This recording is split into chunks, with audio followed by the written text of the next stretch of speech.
오늘 이 시간을 함께 하신 우리 모든 성도님들에게 마음을 온전케 하시고 하나님 보시기에 감출 것 없는 떳떳한 믿음을 주시는 이 하나님과 함께 하시기를 주의 이름으로 축원드립니다. 오늘 본문에서 다윗이 밧세바와 동침하게 된 계기가 되었던 것은 암몬과 암몬의 한온과의 전쟁 때문이었습니다. 지난주 보았던 아직 그 전쟁이 끝나지 않았던 그 전쟁 중에 있었던 일이에요. 밧세바의 남편인 이 햇사람 우리아는 다윗의 33인의 용사 중에 한 명입니다. 다윗의 오른팔 같은 사람이에요. 그래서 그의 집은 왕궁 바로 옆이었어요.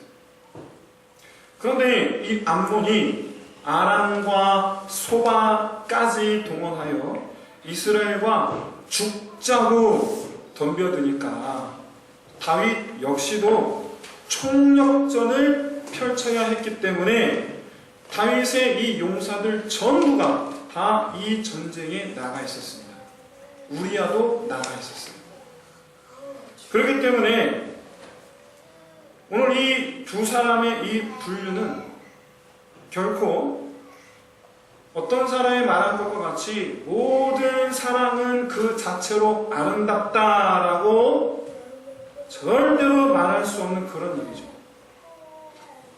신하들은 전부 다 목숨 걸고 나가서 싸우고 있는데 자기는 자기 신하의 아내와 불륜을 저질렀다라는 그 자체부터가 일단 그 자체가 누가 봐도 패역한 짓이고 자기 스스로도 변명거리가 없는 그런 추악한 짓이죠. 그런데도 불구하고 다윗이 나라가 죽느냐 사느냐의 문제에 부딪혀서 긴장감이 최고조에 있었어야 했는데도 불구하고 태평하게 불륜을 저질렀던 이유가 뭔가, 긴장감이 사라진 이유가 뭔가를 1절에서 밝혀주고 있습니다. 이때는 이미 아람과 소바는 두 번의 전투를 거쳐서 다 전멸시키죠. 완승을 거둡니다. 그리고 이제 암몬의 모든 땅을 다 점령하고 이제 암몬의 수도 라빠만 남겨놓고 있었어요. 전쟁이 막바지에 이르러 있었어요. 이제 조만간 끝이 날 전쟁이에요. 다 이겨놓고 이제 마지막 거기다 깃발만 꽂으면 끝나는 일이에요. 이 시간 함께 하신 우리 모든 성도님들에게 바로 이런 상황 속에서 오늘 본문을 통해서 내 신앙을 점검할 수 있으시기를 진심으로 소원합니다.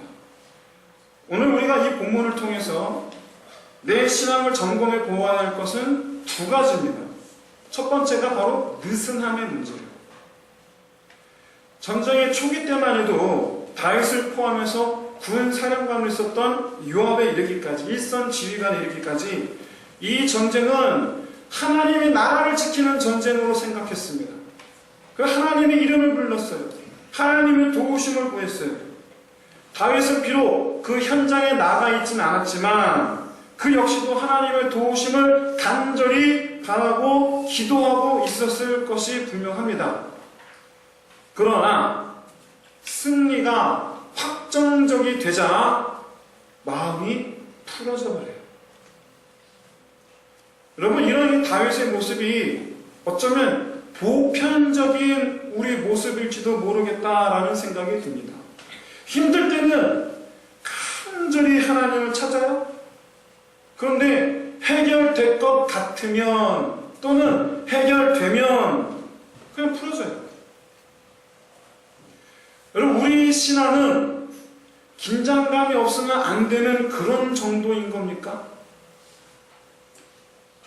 문제가 있든지 없든지 늘 항상 하나님을 찾는 그런 신앙이 되면 안 되는 건가요? 그런 신앙은 아무나 할 수 없는 건가요? 그런데 놀랍게도 성경에서 가장 위대한 신앙인 중에 한 명인 다윗이 우리랑 똑같은 모습을 보여줘요. 가장 위대한 신앙인 중에 한 사람이에요. 급할 때 하나님 쫓다가 해결될 것 같으니까 딴짓합니다. 사랑하는 성도 여러분, 근데 말이죠, 이런 다윗의 모습을 보면서 여러분 한편으로는 안심이 되실지도 모르겠어요. 왜? 다윗도 그런데 뭐, 그렇죠? 다윗도 그런데 뭐, 내가 뭐하고 다윗도 그런데 뭐. 그런데 시편 51편에서 다윗은 하나님 앞에 부끄러움을 고백합니다. 51편 9절 말씀이죠. 주의 얼굴을 내 죄에서 돌이키시고 내 모든 죄악을 지워주소서. 다윗은 지금 우리에게 이렇게 말하는 거예요. 나 다윗도 너희와 다를 바 없지만 나를 본받지 말라. 나를 보고 안심하지 말라. 그것은 분명 부끄러운 일이다. 하나님 얼굴 보기가 두려운 일이다. 하나님께서 내게로부터 얼굴을 돌리시는 일이다. 나를 본받지 말라.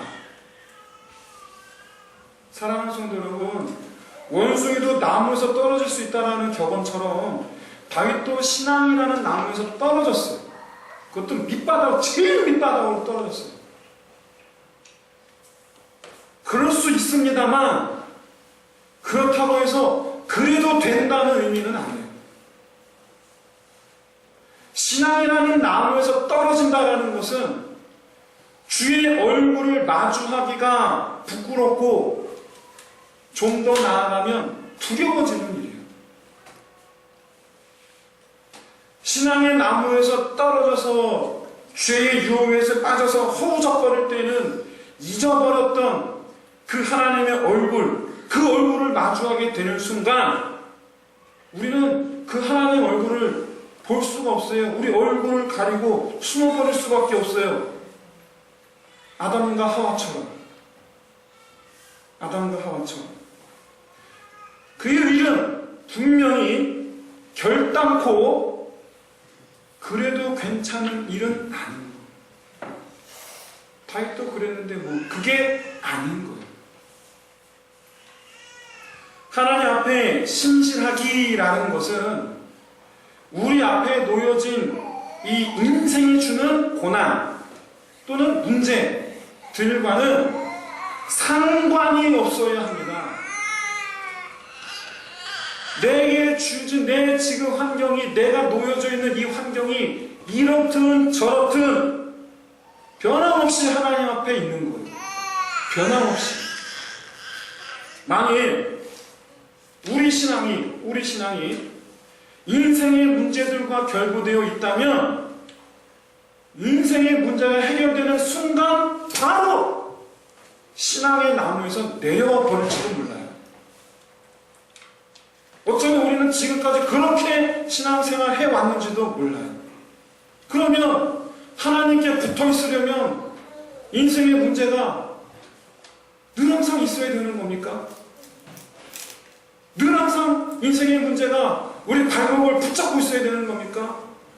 그래서 그 인생의 문제가 신앙의 나무에서 우리를 끌어내리려는 것을 떨어지지 않으려고 붙잡고 있는 그런 모습이어야 하는 겁니까? 사랑하는 성도 여러분, 상관없이 하나님께 신실하기를 힘쓰시기를 주의 이름으로 축원드립니다. 내 신앙, 하나님을 향한 내 마음을 인생의 문제와 연결짓지 마시길 바랍니다. 분명 하나님은 환난 날에 만날 큰 도움이시지만 시편 37편 4절에서 또 여호와를 기뻐하라, 또 기뻐하라, 또 기뻐하라. 그가 내 마음의 소원을 내게 이루어 주시리로다. 여러분, 하나님께서 도우시기 이전에 여호와를 기뻐하는 것이 신앙이다라는 것을 여러분 깨달으시기를 진심으로 소원합니다. 하나님은 우리 형편을 이미 다 아세요. 그러므로 우리가 하나님을 향해 해야 하는 일은 하나님을 기뻐하는 일이에요.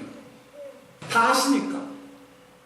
하박국 선지자가 난 여호와를 말미암아 기뻐하리로다, 이 이 찬양을 할 때에 이 찬양의 가사보다 앞서 한 말은 무엇이었냐면 나무에 열매가 없어요. 우리의 양이 없어요. 외양간에 송아지가 없어도 라고 고백했어요. 여러분, 환경에 상관없이 하나님을 기뻐하는 삶이 성도의 삶이고 신앙이에요. 다윗 역시도 이 불륜의 죄를 범한 후에 깨달은 것을 고백합니다. 시편 51편 12절 말씀이죠. 나를 주 앞에서 쫓아내지 마시며 주의 성령을 내게서 거두지 마옵소서. 주의 구원의 즐거움을 내게 회복시켜 주시고 자원하는 신령을 주사 나를 붙드소서. 범죄함으로 두려움 가운데 있다 보니까 내 안에 과거 구원의 즐거움 가운데 있었던 것이 얼마나 기뻤던 일이었던가를 깨달은 거예요.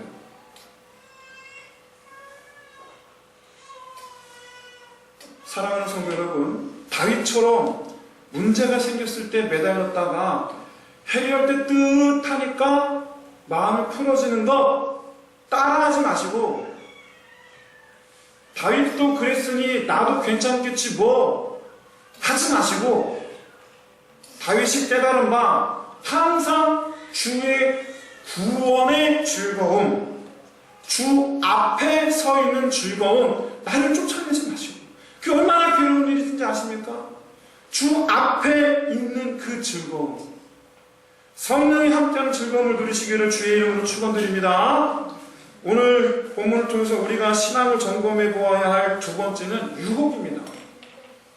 이것은 앞서 언급한 이 신앙 점검을 위해 살펴보아야 할 첫 번째 부분이 느슨함과 연관되어 있어요. 유혹은 늘 항상 있어요. 늘 항상. 그런데 유혹에 넘어가는 시기는 안 넘어갑니다. 잘 넘어가지 않아요. 그런데 넘어갈 때가 있어요. 언제냐면 느슨해졌을 때. 거꾸로 말하면 그 유혹에 입맛이 당길 때. 이미 늦었다고 보여지지만 저와 여러분이 정말로 현명하고 지혜롭기를 바란다면 하나님 내게 지혜를 주옵소서, 정말로 하나님께서 주시는 지혜를 구한다면 그 유혹의 입맛이 당길 때 바로 그 순간 하나님을 향해 내가 느슨해져 있구나 라는 사실을 깨달으시기를 진심으로 소원합니다. 그렇기 때문에 유혹 앞에서 우리는 우리 마음을 단단히 해야 하고 분명한 선을 그어야 돼요. 넘어오지만 그 선이 아니고 내가 절대로 넘어가지 아니하리라 라는 선이에요. 내가 넘어가지 않겠다라는 선이에요. 다윗은 오늘 이 선을 넘었어요. 그 이유 분명합니다. 아름다웠기 때문에. 밧세바가 다윗을 유혹한 것인지 아니면 밧세바는 생각하지 않았는데 의도치 않게 다윗을 유혹한 꼴이 된 것인지는 오늘 본문을 통해서는 알 수가 없습니다. 단지 팩트로서 밧세바는 지금 왕궁에서 훤히 내려다 보이는, 왜? 우리아는 충성스럽거든요. 그래서 왕을 섬기기 위하여 왕의 집 옆에다가 집을 지었거든요.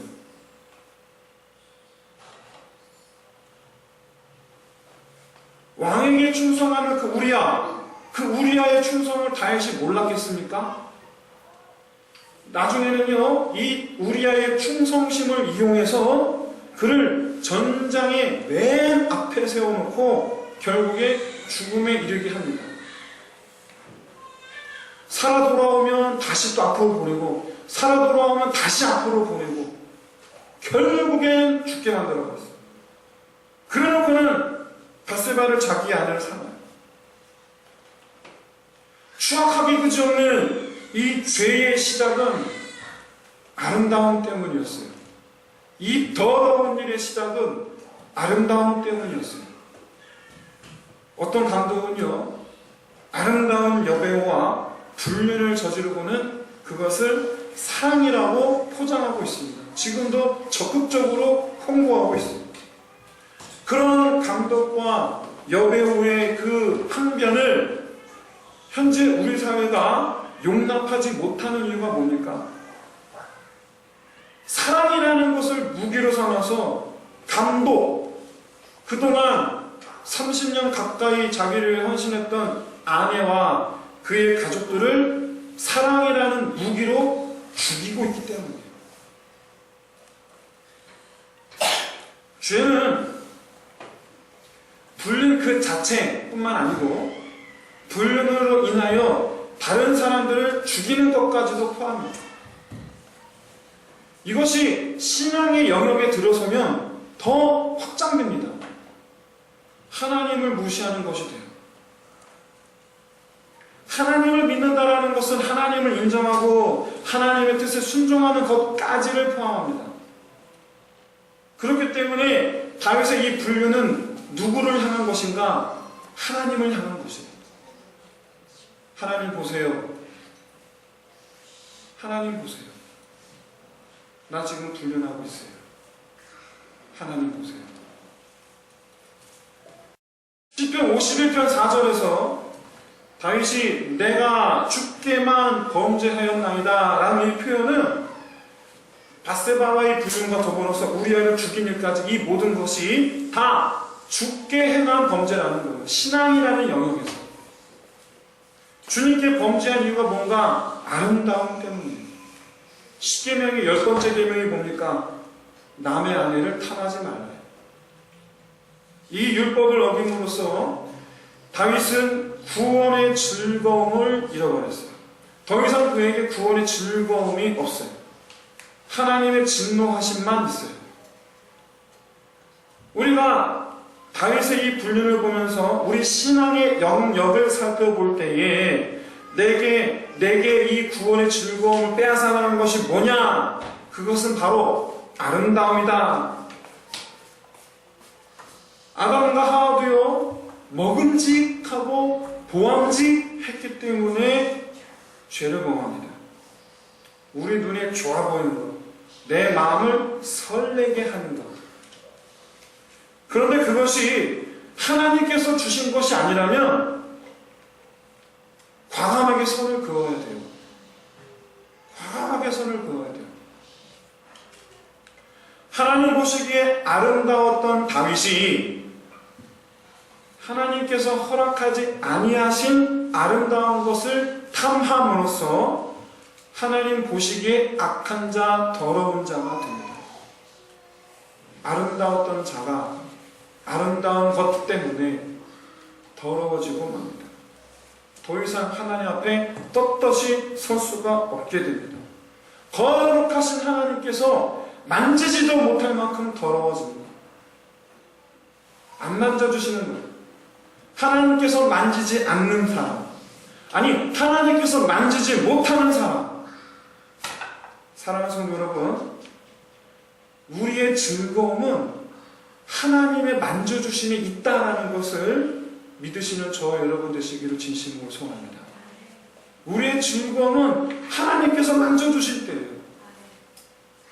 그러므로 하나님께서 항상 나를 만져주시기를 바람으로써 깨끗하여지기를 힘쓰시는 날마다 사도 바울이 말했던 것처럼 날마다 매일같이 십자가 앞으로 나아가는 저와 여러분 되시기를 주의 이름으로 축원드립니다. 더럽기는 다윗과 마찬가지인 우리이지만 다윗의 이 고백에서 깨끗하게 하시는 하나님의 은혜를 소망할 수 있으시기를 바랍니다.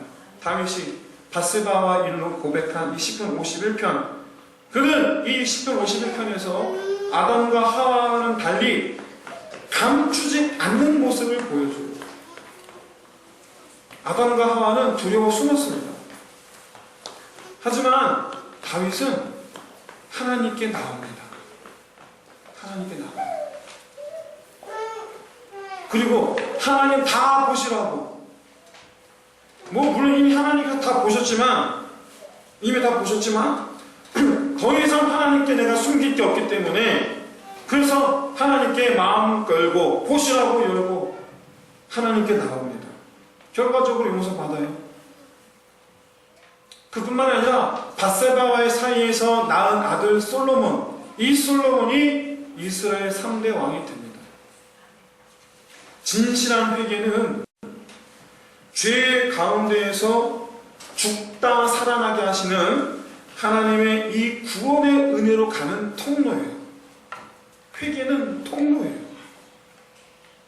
여기서 제가 잠시 언급하지 않을 수 없는 것이 하나가 있는데, 하나님은 다윗의 죄에 대하여 다윗을 용서하시고 여전히 은혜 아래 두셨지만 그냥 넘어가지 않으셨어요. 나중에 우리가 살펴보게 될 것이지만 죄의 대가를 치르게 됩니다. 그리고 그때 다윗은 이 모든 일이 내 죄로 말미암이다 라는 것을 알았기 때문에 묵묵하게 감당합니다. 묵묵하게. 그리고 기도합니다. 이 일이 다 이루어지리이다. 그리고 이 일을 다 이루시는 주님은 의로우시나이다. 어쨌든 다윗이 이 추악한 범죄를 저질렀음에도 불구하고 오늘날 우리에게 여전히 위대한 신앙인의 한 사람으로 기억되는 이유는 다윗이 잘나서가 아니에요. 다윗의 신앙이 좋아서가 아니에요. 하나님께서 그를 용서하시고 하나님께서 그를 죄의 더미에서 불러 세워 일으키셨기 때문이에요. 이 은혜가 오늘 시간 저와 여러분 함께 하시기를 주의 이름으로 축원드립니다. 하나님 앞에서 감출 수 있는 죄 아무것도 없어요. 우리가 아름다움에 취해 더러워졌어도 하나님은 우리에게 자기 사랑을 감추지 않으시고 오히려 피로 다 덮어주셨어요. 그럼에도 불구하고 구원하시는 하나님, 그럼에도 불구하고 구원하시는 하나님, 이 하나님이 바로 다윗이 믿은 하나님이에요. 그래서 용서를 구한 거예요. 그래서 용서를 받은 거예요. 그래서 다윗은 더 이상 하나님께 감출 것이 없는 자가 됩니다. 그렇기 때문에 지금까지도 위대한 신앙인 중에 한 사람으로 우리에게 기억되어 있는 거예요. 이후로 다윗은 하나님께 더 이상 감출 것 없는 자가 됩니다. 아니, 감출 만한 것을 만들지 않아요. 그는 더 이상 아름다움에 취하지 않아요.